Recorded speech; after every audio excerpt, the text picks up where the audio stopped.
Hello, my name is Marcus. I'm the compiler of a collection of therapy quotes entitled Psychoanalytic Self-Awareness Quotes. This is TQ 313 to 317. Therapy quote number 313, becoming conscious of our shadow. Confession is the bridge that spans the gulf between our known self and our secret self. So I thought we could add that phrase, our secret self, to all of the previous phrases that we've come across so far. The stranger within, the inner child of the past, the shadow self. Robert Bly calls it the person that walks with us, who's not like you, but he's you, he's a part of you. Robert Bly also has this metaphor of how the child puts his feeling self and his curiosity into this bag, and the child has to carry this bag, and then at midlife we try to get out these qualities and re-own them and bring them back into ourselves. So this, all that we don't know about ourselves, the accumulation of that, we have different phrases for it. The stranger within, the skeleton, the secret self, the shadow side. So she's saying here, confession is the bridge. Confession helps bring the material, the unconscious material from the bag back into the person's life. And so it's just an interesting addition, an interesting way of conceptualizing what we don't know about ourselves, our unconscious. So the secret self is the unconscious, basically. Yeah. Okay, 314. Confessions often resemble a labyrinth. There are many different paths, some hazardous, some simply dead ends. Whenever we bear a secret integral to the core sense of who we are, Virginia Woolf called these kinds of events moments of being. So that's like a moment of aliveness, So when you reclaim that lost feeling or that lost trait, and you get in touch with it again, that's a moment of being. It's a nice little poetic phrase. So the person is free associating, making new links, finding his patterns, reconstructing his memories, and understanding what happened. He can get in touch with lost aspects of himself, and as he does, those times when he gets in touch with the lost aspects of himself, these are moments of being. Moments of being. It's a nice phrase, huh? 315. Like Miss Havisham, the jilted bride who in decades has never taken off her wedding dress nor left the eerie darkened rooms replacent with mice and the ruins of a never-eaten wedding feast, we are often unwilling to shed our former selves.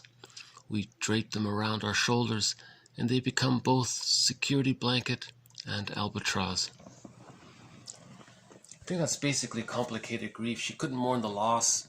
So the character in this novel was supposed to get married. The guy got cold feet, and she doesn't mourn it.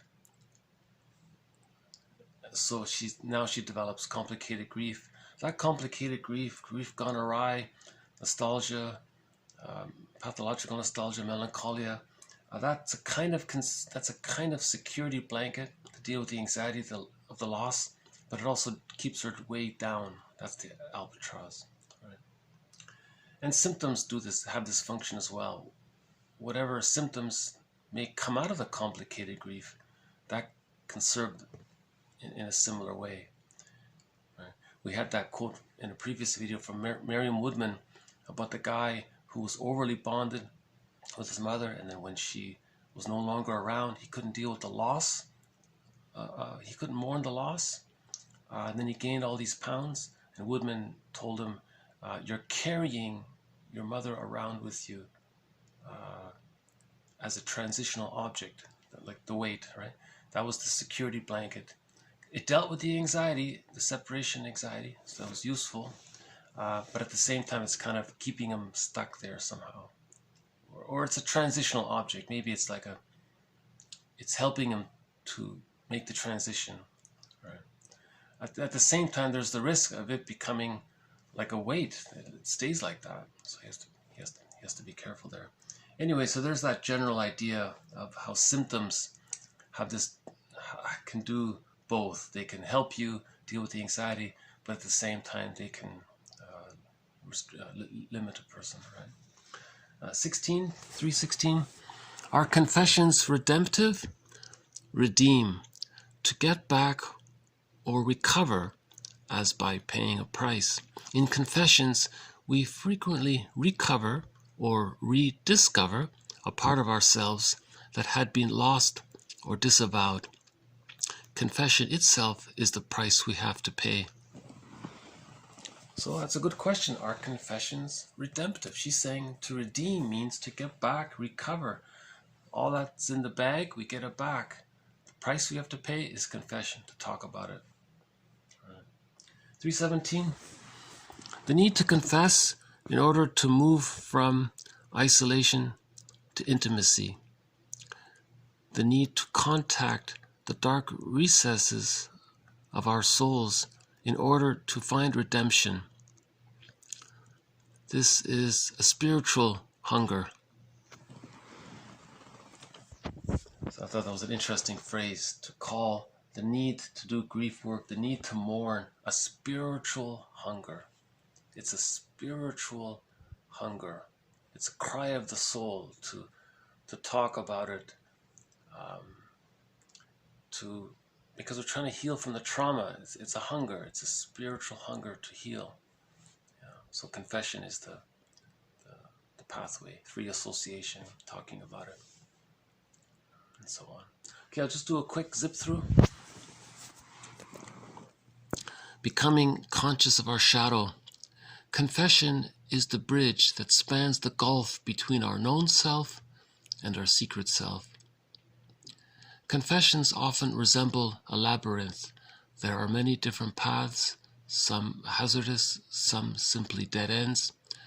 Whenever we bear a secret integral to the core sense of who we are, Virginia Woolf called these kinds of events moments of being. Like Miss Havisham, the jilted bride who in decades has never taken off her wedding dress nor left the eerie darkened rooms replacent with mice and the ruins of a never-eaten wedding feast, we are often unwilling to shed our former selves. We drape them around our shoulders, and they become both security blanket and albatross. Are confessions redemptive? To redeem means to get back or recover, as by paying a price. In confessions, we frequently recover or rediscover a part of ourselves that had been lost or disavowed. Confession itself is the price we have to pay. The need to confess in order to move from isolation to intimacy. The need to contact the dark recesses of our souls in order to find redemption. This is a spiritual hunger. This can be regarded or interpreted as, or we can characterize,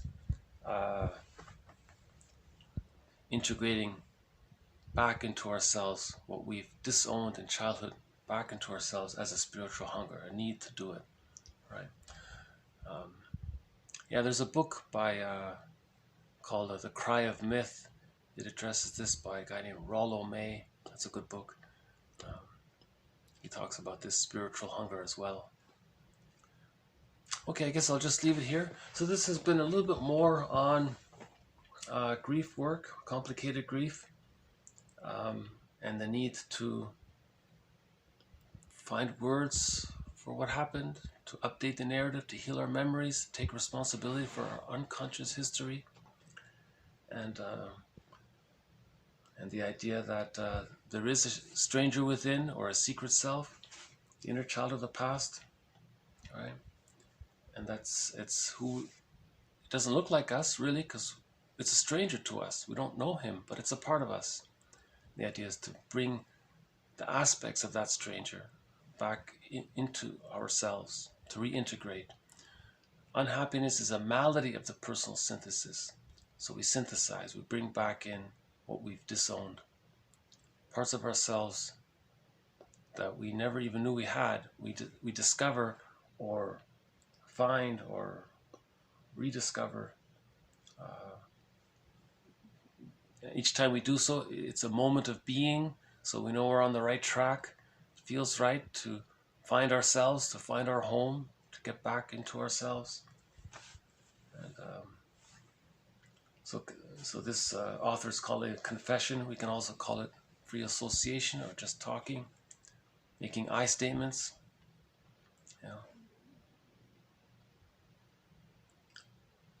Yeah, so I would say generally these 5 quotes can be added to the previous quotes on grief work that I've provided so far up to this point, and more will follow.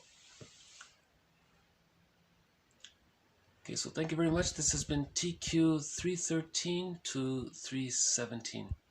Bye for now.